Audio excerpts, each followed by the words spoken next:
Hello friends, this is Deepak Singh and on behalf of AQ Bias, today we'll be discussing the topic of monkey bee virus. हमने देखा है कि इस time पे corona virus already चल रहा है, फिर कुछ ना कुछ कोई और नया वायरस आ ही जा रहा है और एक नया वायरस अभी न्यूज़ में आया है मंकी बी वायरस, जिसकी वजह से पैनिक फैल रहा है कि क्या ये चाइना की तरफ से एक नया वायरस आया जा रहा है। ऑलरेडी कोरोना वायरस पे डिबेट चल रहा है कि चाइना ने कोरोना वायरस डिलिबरेटली छोड़ा था या नहीं, पर अब ये मंकी बी वायरस आया तो चाइना को और क्रिटिसाइज करा जा रहा है। तो इसके कंटेक्स्ट में हम मंकी बी वायरस के बारे में पढ़ते हैं और इसकी हिस्ट्री भी पढ़ते हैं और वेरियस डायमेंशंस की, ये कितना खतरनाक है, क्या इसके सिम्टम्स हैं, क्या इसकी वैक्सीन है, नहीं है। तो प्रीलिम्स पॉइंट ऑफ व्यू से इस साल ये बहुत इंपॉर्टेंट है, तो इसके बारे में पढ़ते हैं। Let's discuss the topic of monkey B virus. So as I said that China reported its first casualty from an infection caused by the monkey bee virus. तो पहली बात तो हमको ये ध्यान रखनी है कि चाइना में ये पहली बार ये वायरस रिपोर्ट करा गया है। हो सकता है ये वायरस पहले भी चाइना में विटनेस हुआ हो पर रिपोर्ट नहीं करा गया था पब्लिकली, पर ये पहली बार हुआ था कि रिपोर्ट करा गया था और पहली बार इसकी फर्टिलिटी हुई थी, यानी कि पहले इन्फेक्शन में ही उस इंसान की डेथ हो गई थी। यानी कि जैसे इंसान उसको, जो इनका एक वेटरनरी सर्जन था, तो वो मार्च 2021 में इन्फेक्ट हो गया था मंकी बी वायरस से वाइल डाइसेक्टिंग 2 डेड मंकीज। तो फिर उससे वहां से मंकी से ट्रांसमिशन हो गई थी उस ह्यूमन में, उस वेटरनरी सर्जन में हो गई थी, and thus it became the first human death from the particular virus in China apart from being the first case of infection in the country. It is worth noting that कि ऐसा नहीं है कि ये चाइना से ही origin हुआ है, तो ये वायरस की हिस्ट्री काफी पुरानी है, काफी पुराना वायरस है, 1920-30s में है ये, पर चाइना में पहली बार रिपोर्ट करा गया है। बाकी सारी कंट्रीज में भी रिपोर्ट करा गया है। सो बिना बात पे ये नहीं कि चाइना को सिर्फ ब्लेम करते रहो, तो ये चाइना में रिपोर्ट करा गया है। तो with this let's discuss the monkey B virus. तो इसके नाम पढ़ लेते हैं। Monkey B virus is simply also known as B virus. So instead of monkey B virus they can ask a question on B virus. ये भी पूछ सकते हैं कि B virus is related to which other species, आपका monkey हो गया, cat हो गया, बैट्स हो गए। तो correct answer in this case is आपका monkey B virus. It is also known as herpes virus simiae और हर्पस वायरस बी। तो ये इसके अलग दूसरे नाम हैं। In case they ask you a question on this, so don't get confused. As I said that we follow a 3C approach. We cover a topic in a very comprehensive manner, yet in a very concise way and current oriented, क्योंकि ये current topic है। It is a zoonotic disease, यानी कि एक animal disease है ये।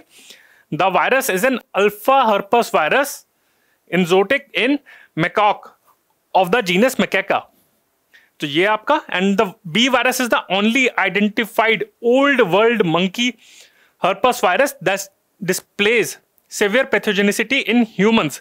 तो ये old world monkey herpes virus में से ये इकलौता ऐसा वायरस है जो ह्यूमंस को बहुत सीरियसली इन्फेक्ट कर सकता है या फिर उनकी डेथ भी हो सकती है। ऐसे काफी सारे वायरसेस है, पर ओल्ड वर्ल्ड मंकी के कंटेक्स्ट में जो वहां से जो वायरस ओरिजिनेट हुए हैं, herpes virus to be specific, तो वहां से जो वायरस ओरिजिनेट हुए हैं, तो ये इकलौता ऐसा वायरस है जो ह्यूमंस को बहुत सीरियसली इन्फेक्ट कर सकता है या फिर मार भी सकता है। तो ये इसका ब्रीफ इंट्रोडक्शन हो गया। अब हम इसके बाद पढ़ते हैं इसके कॉजेस, फिर इसके ट्रांसमिशन, सिम्टम्स और इसकी हिस्ट्री भी पढ़ लेंगे। As I said that the B virus is found in the macaque monkeys, a genus of old world monkeys that serve as the natural host. तो ये इसका natural host इसका exist करता है। It could be present in these kind of monkeys in their saliva, feces, urine, brain and the spinal cord tissue.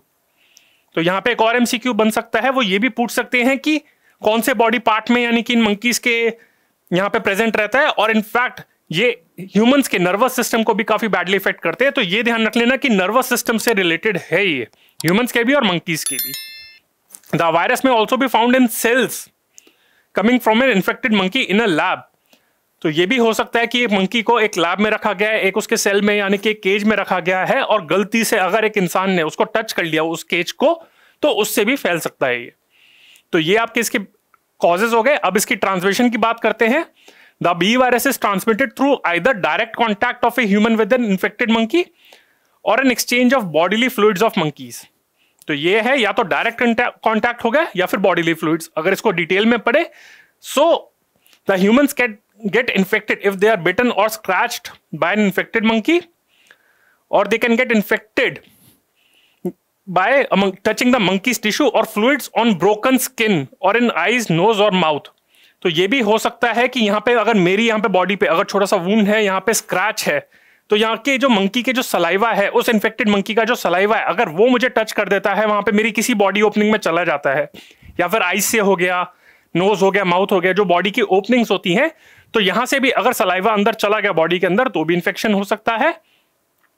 और if a person scratches or cut oneself on a contaminated cage, तो जिस cage के अंदर उस monkey को lab में रखा गया था, अगर उसको वो गलती से टच कर लेता है तो वहां पे इन्फेक्ट हो सकता है। और get expose to the brain, spinal cord और skull of an infected monkey, जो मैंने आपको बताया था कि ब्रेन और स्पाइनल कॉर्ड में मेनली एफ स्कल हो गया उसका, तो वहां पे अगर उस बॉडी पार्ट को भी टच कर ले तो इन्फेक्टेड मंकी के, तो वहां से भी फैल सकता है। And another important point is that they can survive on surfaces particularly in moist conditions for hours। तो ये भी काफी इंपॉर्टेंट है कि मान लीजिए अगर एक मंकी अगर केज में है, उस केज से उसको निकाला गया है, पर अगर मॉइस्ट कंडीशंस है अगर, तो उस कंडीशन में वहां पे जो इन्फेक्शन है वो वहां पे रहेगा, वायरस रहेगा और वहां पे ट्रांसमिट हो सकता है। ये हमने बात करी थी एनिमल टू ह्यूमन कि इन्फेक्टेड मंकी से ह्यूमन में कैसे ट्रांसमिट हो रहा है। तो ये आपका मैंने बताया था कि जो अगर शॉर्ट में इससे अगर बात करें कि either through direct contact of a human with an infected monkey और exchange of bodily fluids of monkeys. और मैंने ये भी बताया था आपको कि saliva, feces, urine, brain and spinal cord tissue. तो ये बहुत इंपॉर्टेंट पॉइंट है एमसीक्यू पॉइंट ऑफ व्यू से। जैसे मैंने आपसे पहले एक एमसीक्यू डिस्कस करा था कि बी वायरस कौन से स्पीशीज से रिलेटेड है, तो उसका हो गया मंकी। दूसरा एक एमसीक्यू यहां पे बन जाएगा कि कौन से जो बॉडी पार्ट है उस पर हमको सबसे ज्यादा ध्यान देना है जो इन्फेक्टेड मंकी का, जिससे दूर रहना है, वो है आपका स्पाइनल कॉर्ड टिश्यू और ब्रेन। तो ये हमने कॉजेज एंड ट्रांसमिशन कर लिए। अब हम ये अभी तक हमने बात करी थी एनिमल टू ह्यूमन ट्रांसमिशन के बारे में, अब हम बात करते हैं ह्यूमन टू ह्यूमन ट्रांसमिशन। ठीक है, जैसे कोरोना वायरस में भी हमने देखा था, कोरोना वायरस की ओरिजिन तो किसी एनिमल से हुई थी, जिसपे अभी डिबेट चल रहा है, मेनली बैट्स के ऊपर माना जाता है, पर अब ह्यूमंस टू ह्यूमन ट्रांसमिशन हो रही है। सिमिलरली इसके बारे में भी देखते हैं कि एनिमल से ह्यूमन तो हो गया, पर क्या ह्यूमंस एक दूसरे को ट्रांसमिट कर सकते हैं, तो उसके बारे में पढ़ते हैं। Human to human transmission risk of monkey B virus is extremely rare. Till date, only one case has been documented of an infected person spreading B virus to another person. So again, this point is very important. They can ask a MCQ based on this. They can give multiple statements, and in which they can ask you that choose the correct statements. And one of the statement can be that human to human transmission doesn't happen in the monkey B virus case. So in that case, that statement would be wrong because, as I said, that it is extremely rare. So it shows that it does happen, although very rarely. वैसे भी इसके आज तक के जो cases है वो बहुत कम हमें मिले हैं आज तक, उसके बारे में भी हम पढ़ेंगे कि हिस्टोरिकल डेवलपमेंट के हिसाब से, तो ये भी है। तो ये ध्यान रखना कि ह्यूमन टू ह्यूमन ट्रांसमिशन होता है, बट बहुत रेयरली होता है। आज तक सिर्फ एक केस डॉक्यूमेंट करा गया है। अब हम इसके सिम्टम्स के बारे में बात कर लेते हैं। So when transmitted to a human, animal to human case के ट्रांसमिशन में, it can attack the central nervous system, और उसमें वहां पे जो सिम्टम्स डेवलप होते हैं, तो सेंट्रल नर्वस सिस्टम हो गया, तो वहां पे जो उसके एसोसिएटेड जो डिजीज हो गए, आपके ब्रेन डिजीजेस हो गए, तो वो सिम्टम्स हमारे डेवलप होते हैं, उसके बारे में पढ़ लेंगे। और इस सिम्टम्स का ऑनसेट क्या है, यानी कि कब सिम्टम्स आते हैं। So symptoms typically start with in 1 month of being expose to the virus, but could appear in 3 to 7 days। तो नॉर्मली 1 महीना लगता है उसके सिम्टम्स आने में, अगर इन केस, वैसे होना है ऐसा, पर अगर इन केस अगर मुझे आज इन्फेक्ट हो जाता हूं, मैं B virus, monkey B virus से एक्सपोज हो जाता हूं, तो इसके सिम्टम्स 1 महीने बाद आने शुरू होंगे। बट ये भी हो सकता है कि बहुत कुछ केसेस में ऐसा भी होता है कि 3 से 7 दिन के अंदर भी सिम्टम्स आ जाए। तो ये आपका, and the symptoms are mostly similar to other viral infections including कोविड-19। तो यानी कि जो भी वायरल इन्फेक्शंस होते हैं या फिर जो इंक्लूडिंग कोविड, तो उसी की तरह इसी के सेम सिम्टम्स ही रहते हैं, ऑल्दो थोड़ा बहुत डिफरेंस रहता है। तो ये भी कंफ्यूजन होती है कि हो सकता है कि हमें कोविड, हमें लग रहा हो कि हमें नॉर्मल वायरल हुआ या फिर कोविड है, पर ये भी हो सकता है कि हमें मंकी बी वायरस हुआ हो, उससे इन्फेक्ट हो गए हो। सो नॉर्मल फीवर, जैसे मैंने बताया था कि वायरल फीवर्स में क्या आते हैं, फीवर हो गया, मसल एक हो गया, चिल्स, फटीग एंड हेडेक। तो ये कॉमन आपके जो वायरल सिम्टम्स, वायरल इन्फेक्शन के जो सिम्टम्स होते हैं ये हैं। Other symptoms can be shortness of breath, nausea, vomiting, abdominal pain and hiccups। तो ये आपके सिम्टम्स हो गए, ये नॉर्मल सिम्टम्स है। अगर इन केस अगर डिजीज स्टार्टिंग स्टेज में ही है और थोड़ी माइल्ड इन्फेक्शन है तो उस केस में, but if the complication become severe, अगर टाइमली आप डॉक्टर के पास नहीं गए, मेडिकेशंस नहीं ली, तो क्या हो सकता है, in advance stages it can cause swelling in the brain and spinal cord. तो मैंने आपको बताया था यहाँ पे, आप बस ये ध्यान रख लीजिए कि monkey B virus related to nervous system, brain, spinal cord हो गया। तो अगर आपको बचना भी है तो इन्फेक्टेड जो मंकी है तो उसके ब्रेन स्पाइनल कॉर्ड से टच, मतलब उससे दूर रहिए। और दूसरा, ह्यूमंस में भी ब्रेन और स्पाइनल कॉर्ड को ज्यादा इफेक्ट करता है ये। It can cause severe encephalitis और brain inflammation in a patient leading to neurological dysfunction and death. तो मैंने आपको बताया था कि ये डेथ भी ऐसा नहीं कि नॉर्मल इसको, मतलब इसको लाइटली लिया जाए, ये बहुत एक सीरियस वायरस है। तो अगर इन केस अगर ज्यादा कंडीशन सीरियस होगी तो डेथ हो सकती है। And the fatality rate of the virus is relatively high in infected humans at around 70 to 80%।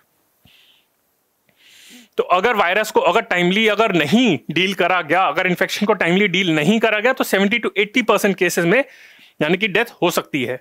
तो ये इसका सिम्टम्स हो गए। फर्टिलिटी के बारे में भी हमने बात कर ली। तो again a question can be asked on this that it is very mild. They can ask a question on this that it is very mild, true or false. So in that case it will be false. It is very dangerous and the fertility rate is quite high. तो ये आपका हो गया।